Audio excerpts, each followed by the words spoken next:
प्रिय विद्यार्थियों, आपका स्वागत है, वेलकम है, नमस्कार।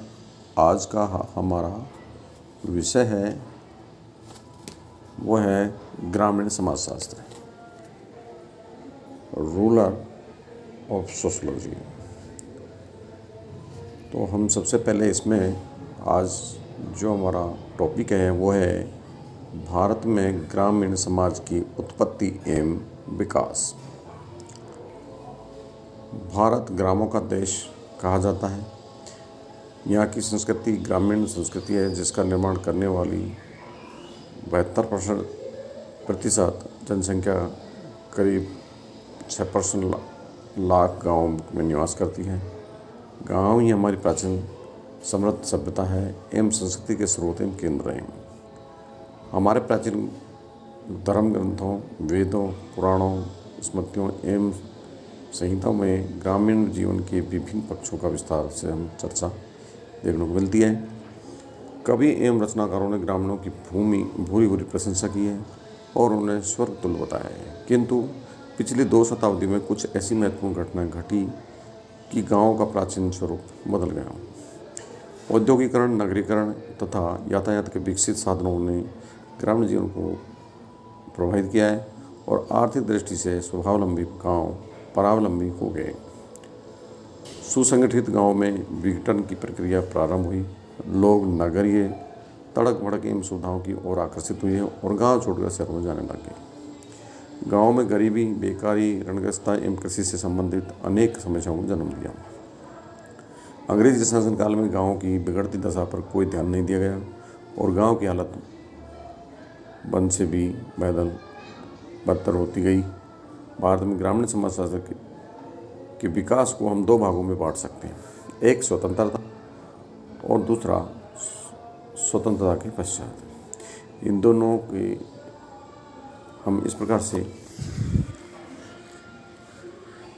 विकास के बारे में बातें करते हैं।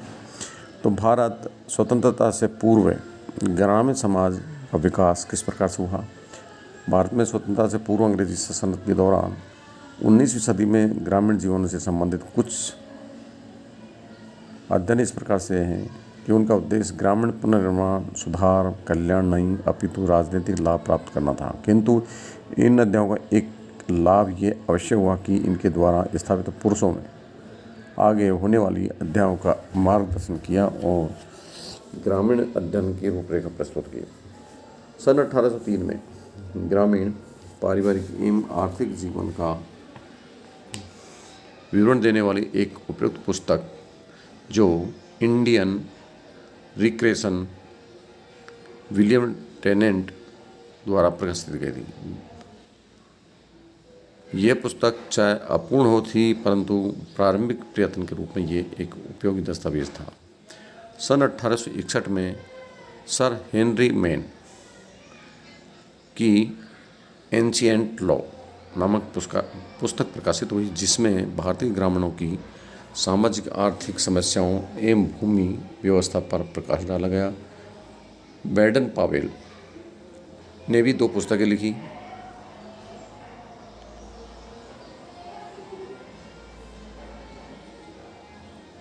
जो 1872 में और 1899 में प्रकाशित हुई। भारत में प्रारंभिक ग्रामीण अध्ययनकर्ताओं में Gilbert Slater, Harold H man, Charles Grierson के नाम भी देखने को मिलते हैं। दूसरा है स्वतंत्रता के पश्चात भारत में ग्रामीण समाजशास्त्र का विकास। सन 1947 में भारत की स्वतंत्रता प्राप्ति की नई सरकार ने ग्रामीण बिगड़ती दशा को सुधारने का निश्चय किया। जब तक ग्रामीणों में विकास करने वाली करीब 70% जनसंख्या के कल्याण की बात नहीं सोची जाती, तब तक आज़ादी का उनके लिए कोई अर्थ नहीं है। गांधी जी ने कहा था कि दिल्ली भारत नहीं है, भारत में तो गांव में बसता है। यदि हमें भारत को उन्नत करना है तो गांव की दशा सुधारनी होगी। उन्होंने नारा दिया था, गाँव को वापस चलो, गो बैक टू विलेज। इसलिए भारत सरकार ने ग्रामीण पुनर्निर्माण के लिए सामुदायिक विकास योजना का शुभारंभ किया। सरकार के अतिरिक्त अनेक अर्थशास्त्रियों, समाजशास्त्रियों, ये सांख्यिकी और राजनीतिक शास्त्रियों एवं बुद्धिजीवियों ने भी ग्रामीण की समस्याओं की ओर ध्यान आकर्षित दिया और अपना अध्ययन भी कार्य किया।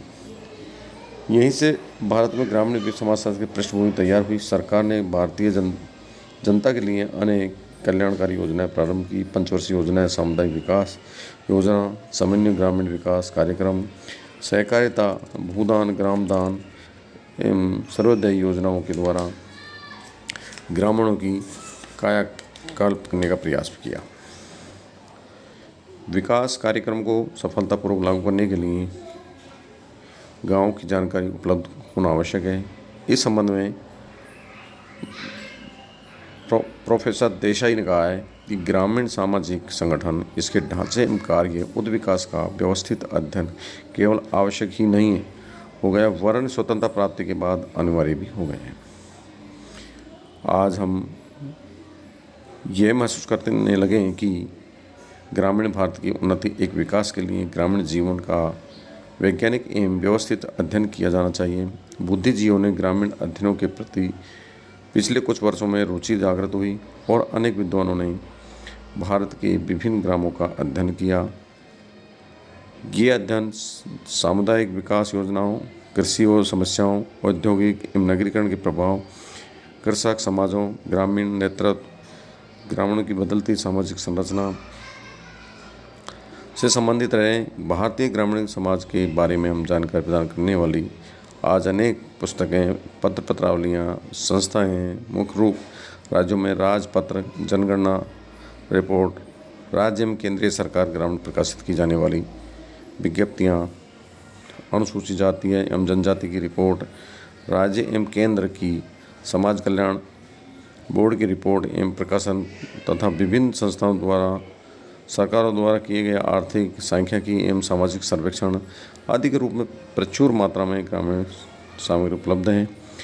यही नहीं, भारत सरकार के प्रयासों द्वारा भारतीय युवाओं का अध्ययन करने के लिए कुछ विदेशी समाजशास्त्रियों जैसे मोरिल ओपलर, मैकिम मेरिटल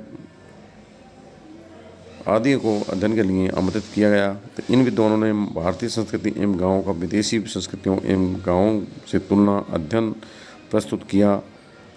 आस्कर लेविस ने मेक्सिको तथा भारत के 2 गाँवों का तुलनात्मक अध्ययन प्रस्तुत किया। तो ग्रामीण समाज के बारे में सामग्री संकलन में भारतीय ग्रामीण समाज, इंडियन रूरल सोसाइटी नामक संस्था ने भी महत्वपूर्ण योगदान दिया। इसके अतिरिक्त अनेक वार्षिक, अर्धवार्षिक, त्रैमासिक एवं पाक्षिक पत्र पत्रावलियाँ समय समय पर ग्रामीण क्षेत्रों के संबंध में जानकारी प्रदान करती रही हैं। इनमें प्रमुख ग्राम सेवक, कुरुक्षेत्र योजना, आर्थिक समीक्षा, rural India, economics and politicals weekly आदि विभिन्न विद्वानों द्वारा ग्रामीण समाज से संबंधित अनेक पुस्तकों का उल्लेख किया गया। ग्रामों के अध्ययन के परिणाम स्वरूप अनेक नवीन अवधारणाओं का प्रतिपादन भी किया गया, जैसे संस्कृतिकरण, पश्चिमीकरण, प्रभु जाति, कुलीनीकरण, लघु समुदाय, लघु परंपरा या महती परंपरा, सार्वभौमिकरण एवं स्थानीयकरण आदि। वर्तमान में PhD डिग्री के लिए एवं MA के ग्रेजुएट डिसर्टेशन के लिए अनेक छात्रों ने अपने अध्ययनों के द्वारा ग्रामीण समाज पर शोध कर प्रस्तुत लिखे। अतः आज भारतीय ग्रामीण जीवन पर जानकारी देने वाला प्रचुर साहित्य उपलब्ध है। फिर भी भारतीय ग्रामों की बनावट, भाषा, जाति, भौगोलिक स्थिति, धर्म, संस्कृति में पर्याप्त रूप से भिन्नता देखने को मिलती है। इसी के कारण कोई भी अध्ययन संपूर्ण भारतीय गांवों का प्रतिनिधि अध्ययन नहीं कहा जा सकता। अतः आवश्यकता इस बात की है कि अत्यधिक क्षेत्रीय अध्ययन हो, जिसके क्षेत्र में विशेष की समस्याओं, कारणों का पता लगाया जा सके, उनके निदान के लिए सफल प्रयत्न किए जा सकें। सभी गांवों पर एक सी योजना लागू करना योजना की सफलता का संकेत बना देता है। इतना ग्रामीण साहित्य उपलब्ध होने पर भी अभी अनेक भारतीय विश्वविद्यालयों में ग्रामीण समाजशास्त्र को एक स्पष्ट पृथक विषय के रूप में मान्यता नहीं दी गई है।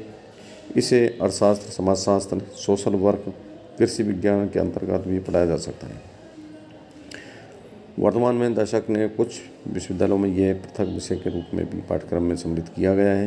वर्तमान में आवश्यकता इस बात की है कि भारतीय ग्रामीण समाज उपलब्ध साहित्य का संकलन कर उसका समन्वय किया जाए और उचित निष्कर्ष निकाले जाएं और ग्रामीण जीवन की समुचित व्याख्या प्रस्तुत की जाए। उसके अतीत और वर्तमान तथा विकास के नियमों को ज्ञात किया जाए।